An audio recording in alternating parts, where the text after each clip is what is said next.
Welcome to part 2. Have a seat on one of these 3 benches or stand, it's okay. This is part of the rye that you just recently saw with. Oh, you didn't see a rye? Yeah. Well, you. Yeah,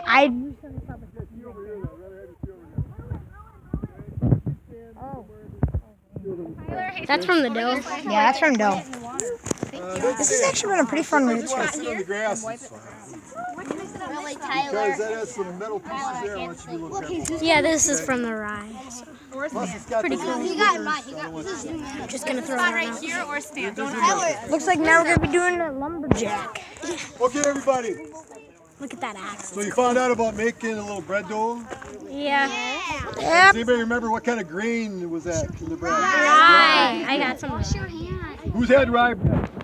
Oh yeah. Yeah? Okay, good. Then you kind of have an idea of how it would be made. You don't. Some people do, some people don't.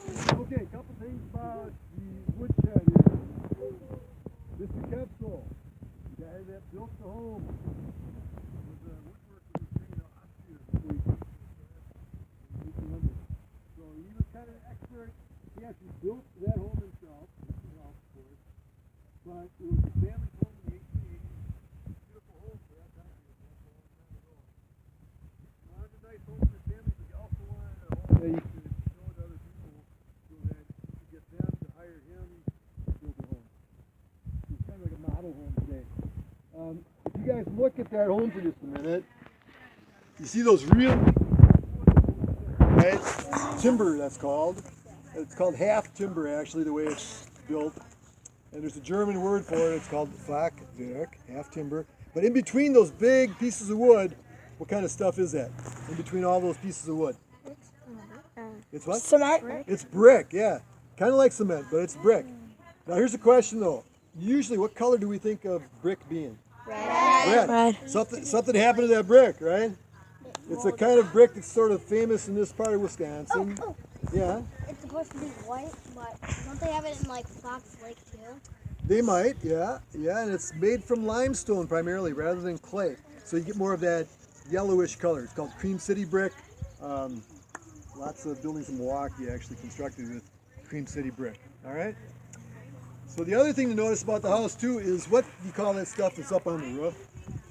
What do we call those things that are up on the roof? Shingles. Yeah, I heard somebody say it. So the shingles are made of wood.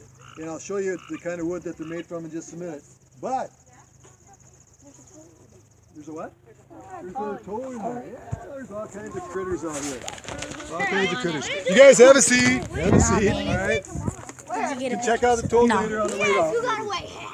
Okay, real quick. Somebody give me a guess. How many shingles? How many shingles on the roof? What do you think? Yeah. 400. More than that. 796. 796. More than that. One more guess. 857. Okay, we're all low. It's 5,000 or 6,000. 5,000 or 6,000. I think That's All right. easy.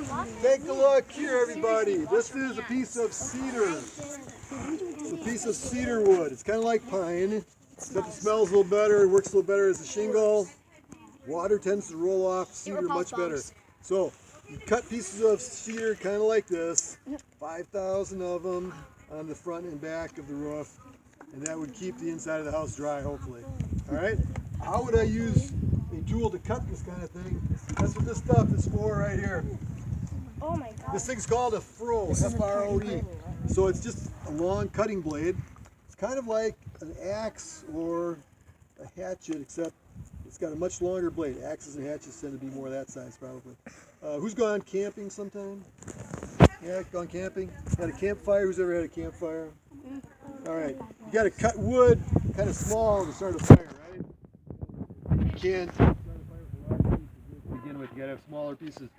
Anybody know what those smaller pieces of wood are called? There's a bunch of that kind of wood over there underneath the tree. There's some special names for those small chopped up pieces. Do you know?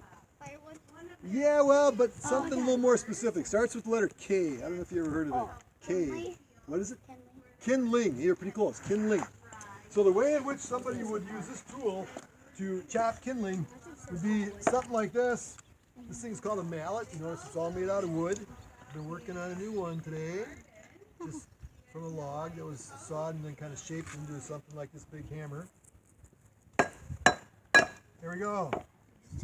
And those are still a little big, but I can make them smaller for pieces of kindling. I could also cut pieces of wood that were maybe more this shape, and then I could make this, even though it's kind of triangular shape, I could make it a little more rounded so that it could be used as a peg. And pegs were used a lot in building stuff by these German immigrant farmers back in the 1800s. So I have the teacher pick 2 people to help me out for this. Raul and Eddie. Okay, you guys, come on up here. You're Kennedy. Kennedy, can you pull that out for me? And just stand off to the side. And Raul, pull it towards you. Stand over here. Okay? Come on over here next to me, would you? All right, everybody. People use wood as much as they could in construction. Wood that they probably cut down from trees on their own property. They would have used a bunch of different tools, axes and saws, to shape the wood into a rectangular piece like this. There's a special name for this kind of piece. It's called a mortise. Mortise. And what you would have done is drilled some holes and then used a chisel. Who's ever heard of a chisel or seen a chisel? Okay, you would have used a chisel to cut this out into this rectangular shape. Then this piece that Raul has is a tenon. And it's kind of like a jigsaw piece almost. There's kind of a tongue on here that would have been cut and shaped. So stick it back in there for me. And then some pegs could have been made that could have held the whole thing together. So Kennedy, slide that peg back in there. Let's see if we can get that to hold together now. Okay, very nice. You guys can sit down then. Thanks for helping.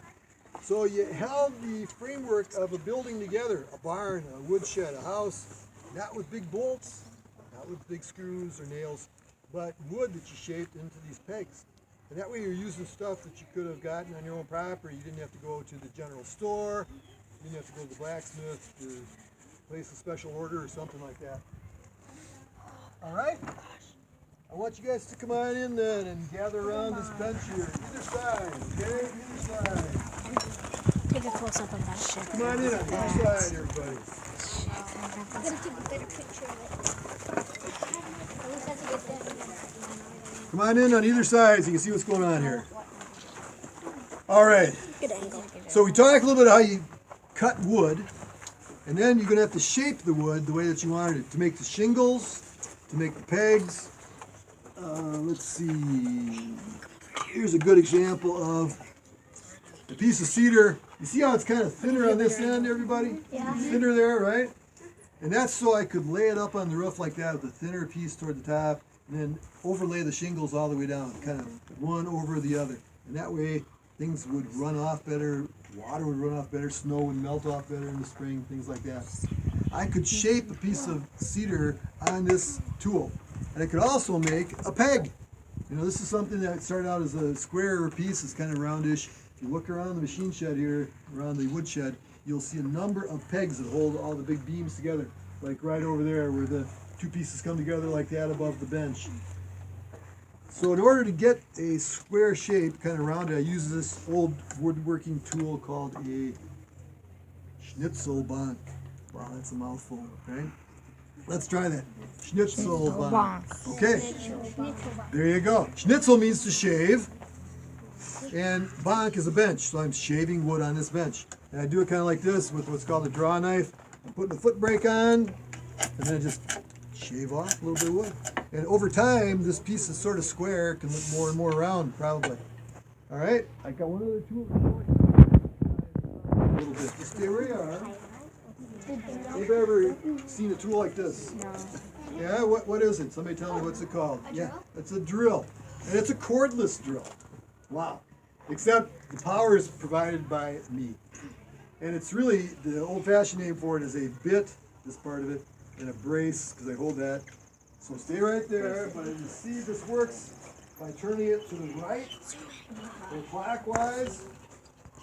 And I can start to make a hole. There's all different kinds of sizes of drills in here. How many kids do we have in the group? You know? 21. 22? So could I ask you to take half of them, 11, and then let people turn that a couple times, have them exit the door, and then they can come around to me and everybody get a little chance to try it. Okay, I'm gonna so go let's do have this, Evans and come over I'll here be right first back. and make. Okay, Evans, I head will back come that back way. in part 3. What's your number? See ya.